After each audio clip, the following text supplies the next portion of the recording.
వరద కాలువను బ్రహ్మాండంగా రిజర్వాయర్గా మార్చుకున్నాం.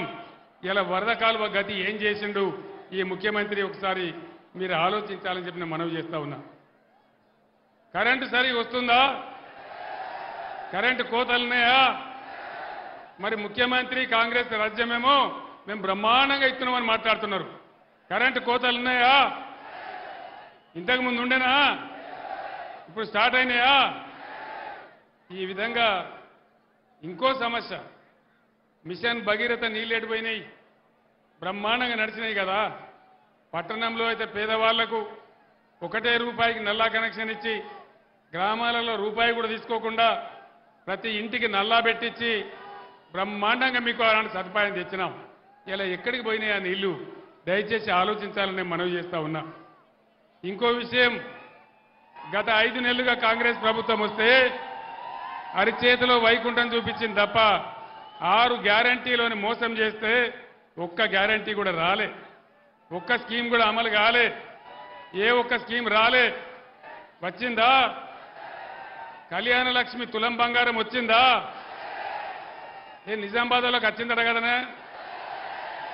నిజమానా? వచ్చిందా? వచ్చిందానా? తులం బంగారం తుస్తుమన్నదా? వడ్లు కొంటానరా? 500 బోనస్ వస్తున్నదా? రాలే.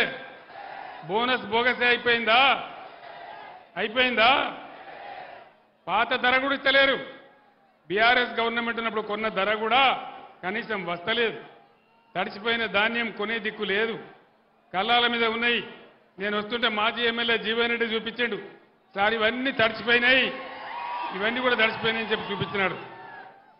విద్యార్థులకు ఫీజు రియంబర్స్మెంట్ ఉండే 5 నెలల నుంచి ఒక్కనికొక రూపాయి ఇస్తలేరు. 5 నెలల నుంచి మేము ఓవర్సీస్ స్కాలర్షిప్ పెట్టినాం. అంబేద్కర్ పేరు మీద, జ్యోతిరావు పూలే మీద పేరు మీద 20 లక్షల రూపాయలు ఇచ్చినాం. పేద విద్యార్థులు విదేశాలకు పోయి చదువుకోవాలని, వాళ్ళ బతుకులు బాగుపడాలని ఇవాళ అది కూడా బంద్ పెట్టినారు. కేసీఆర్ కిట్ బంద్ పెట్టినారు. సీఎంఆర్ఎఫ్ ఫండ్స్ బంద్ పెట్టినారు. చేనేత కార్మికులకు ఆర్డర్లు ఇవ్వడం లేదు. మళ్ళా తెలంగాణలో చేనేత కార్మికుల యొక్క ఆత్మహత్యలు స్టార్ట్ అయినాయి.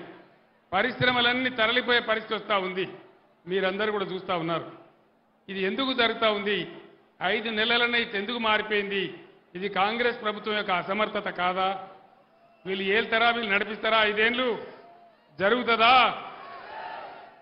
రైతు బంధు వచ్చిందా? రాలేదా? ఇన్ని ఏళ్ళ మోపైంది. మీకు తెలియదు, వస్తూ ఉంది. స్టార్ట్ అయింది. ఏమైంది? ఎందుకు స్టార్ట్ అయింది? బంద్ అయిన రైతు బంధు ఎందుకు స్టార్ట్ అయింది?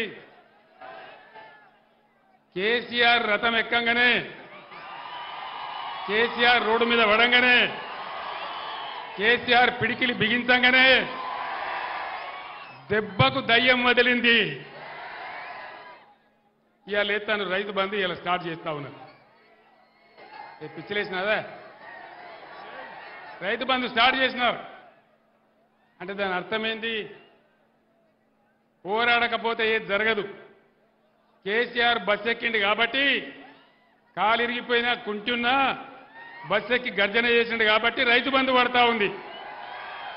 ఇగో అందుకే నేను చెప్పేది మీకు దయచేసి మనవి చేసేది, తెలంగాణ యొక్క శక్తి బీఆర్ఎస్, తెలంగాణ బలం బీఆర్ఎస్, తెలంగాణ గలం బీఆర్ఎస్, తెలంగాణ దళం బీఆర్ఎస్. ఇవాళ బీఆర్ఎస్ పిడికిలి బిగిస్తేనే దెబ్బకు దయ్యం వదిలి ముఖ్యమంత్రికి వణుకుడు పెట్టి రైతు బంధు వేస్తా ఉన్నాడు. కానీ ముందడికి దెబ్బ పెడతారు గ్యారంటీ. 5 ఎకరాల కంటే ఎక్కువ వాళ్ళకి అయ్యారట. ఏం పాపం చేసిండ్రు? 6 ఎకరాల వాళ్ళు తప్పు చేసిండ్రా? 7 ఎకరాల వాళ్ళు తప్పు చేసిండ్రా? ఏం అన్యాయం చేసిండ్రు? వాళ్ళకి అయ్యారట. కాబట్టి నేను చెప్తా ఉన్నా, ఈ ప్రభుత్వం మెడలు వంచి ఇచ్చిన గ్యారంటీలన్నీ అమలు చేయించానంటే ఖచ్చితంగా బీఆర్ఎస్ గెలవాలి. బీఆర్ఎస్కు శక్తి ఉంటేనే తెలంగాణకు శక్తి ఉంటుంది. మహిళలందరికీ 2500 వచ్చినాయా? వినబడతలేదు. మహిళలకు 2500 రాలే. నిజామాబాద్ వాళ్ళకి ఇచ్చిరట కదనా? రాలేదా? మరి రావన్నంటే ఏం చేయాలి? పిడికిలి బిగించాలి, మెడలు వంచాలి, పోరాటం చెయ్యాలి. కరెంటు చక్కగా రావాలన్నా వాళ్ళు ఇచ్చిన హామీలు నెరవేరాలన్నా ఇవాళ దెబ్బకు భయపడి ఎట్లయితే రైతు బంధు వేస్తున్నారో అట్లే అన్ని రావాలంటే ఖచ్చితంగా బీఆర్ఎస్ గెలవాలి. ఇంకొక ముఖ్యమైన మాట ఒక ఆయన వెనకడికి చెప్పిండట, రేపు మా ఇంట్లో లడ్డూల భోజనం అంటే ఎప్పుడు చూసినా రేపే ఉంటుంది కదా, అంతే కదా. రేపు మా ఇంట్లో లడ్డూల భోజనం అని నువ్వు బోర్డు ఎప్పుడో గదే ఉంటుంది, ఎన్నడు పోయినా రేపే ఉంటుంది. ఏం చెప్పిండి ముఖ్యమంత్రి? కేసీఆర్ 30,000 కోట్లు మాఫ్ చేసిండు, ₹1,00,000 కాడికి మాఫ్ చేసిండు.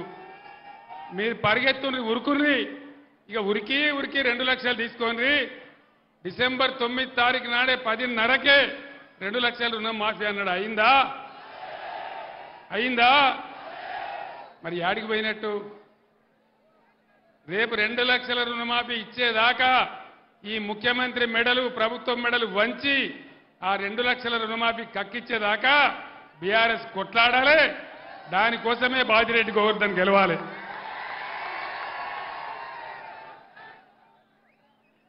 ఇక ముఖ్యమంత్రి యాడికి పోతే ఆడ నిజామాబాద్లో పెట్టుకున్నాడో లేదో నాకు తెలియదు, బాసరకు పోయి అమ్మవారి మీద ఒట్టు పెట్టండి, సరస్వతి అమ్మవారి మీద.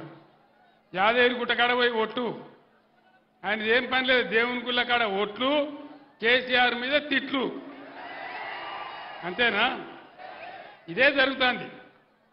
అంటే నేను ఒక్కటే మాట చెప్తా ఉన్నా, దయచేసి మీరు, నేను ఒక్కటే మాట మీ అందరికీ మనవి చేసేది, తెలంగాణ తెచ్చే సమయంలో నా ప్రాణాలు అడ్డుపెట్టి నేను ప్రాణాలకు తెగించి ఈ రాష్ట్రాన్ని తెచ్చిన తెలంగాణను ఒకటి ఒక పొదరిల్లులాగా బ్రహ్మాండంగా మంచిగా చేసినాం. అన్ని వర్గాలను ఆదుకున్నాం. నిజామాబాద్లో బీడీ కార్మికులు ఎక్కువ ఉంటారు. 60 ఏళ్ల కాంగ్రెస్ పరిపాలనలో, తెలుగుదేశం పాలనలో ఎవడన్నా ఏకాన ఇచ్చిండా బీడీ కార్మికులకు? ఎవరు కూడా ఇయ్యలే. బీడీ కార్మికులకు 2,000 ఇచ్చి ఆదుకున్నాం. బీడీ కార్మికులను కాపాడినాం. వాళ్ళ టేకేదారుల గవర్నమెంట్ కూడా ఇచ్చినాం. బీడీ కార్మికులంతా ఇయ్యాలి బీఆర్ఎస్ అండగా నిలబడాలి. మీకు నీతి నిజాయితీ చూపించి బీఆర్ఎస్ను దీవించాలి. ఆ విధంగా ముందుకు పోయినాం. మీ అందరినీ కూడా నేను కోరుతా ఉన్నా, చాలా మందికి ఇచ్చినాం, లక్షల మంది బీడీ కార్మికులకు ఇచ్చినాం, అందరికి కూడా ఇచ్చినాం, అందరిని ఆదుకున్నాం. నరేంద్ర మోడీ ఎవరికన్నా ఇచ్చిండా బీడీ